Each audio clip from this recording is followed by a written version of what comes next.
Nama saya Muhammad Yuda.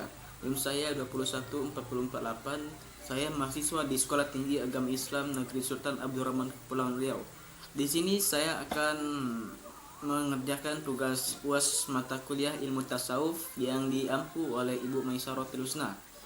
Di sini saya akan sedikit menjelaskan atau memaparkan apa itu seputar walayah.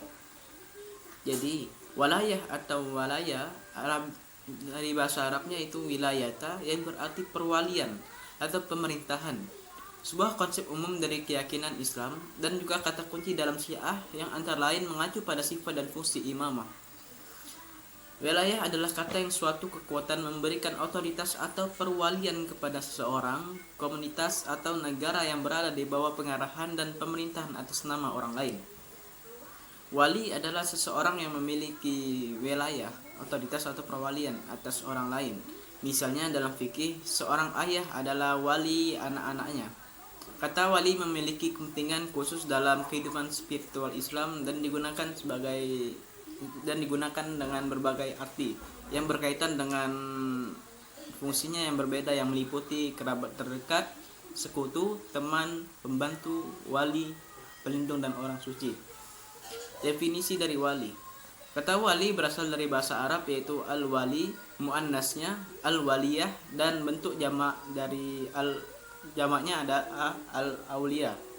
Berasal dari kata walayali walian dan walayatan yang berarti mencintai, teman dekat, sahabat yang menolong, sekutu, pengikut, pengasuh, dan orang yang mengurus perkara urusan seseorang.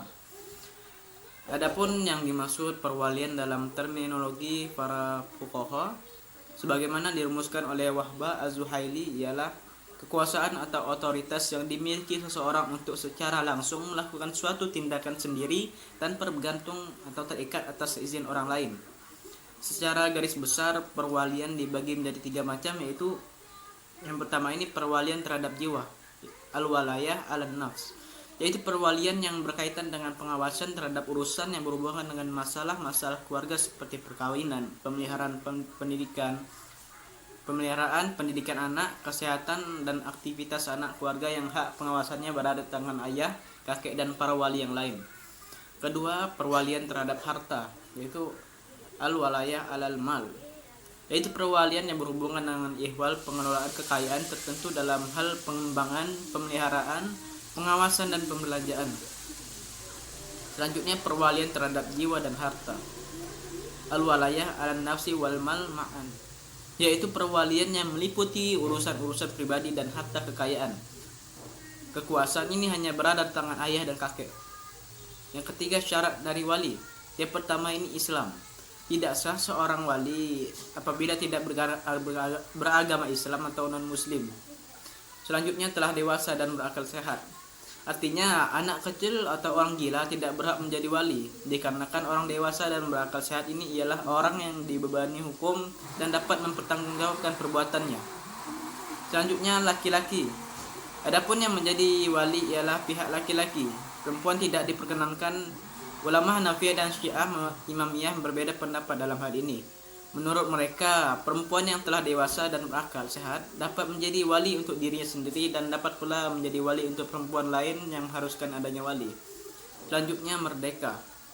Tidak berada dalam pengampuan atau mahjur alaih. Alasannya yaitu orang yang berada di bawah pengampuan tidak dapat berbuat hukum dengan dirinya sendiri. Kedudukannya sebagai wali merupakan suatu tindakan hukum. Selanjutnya, adil.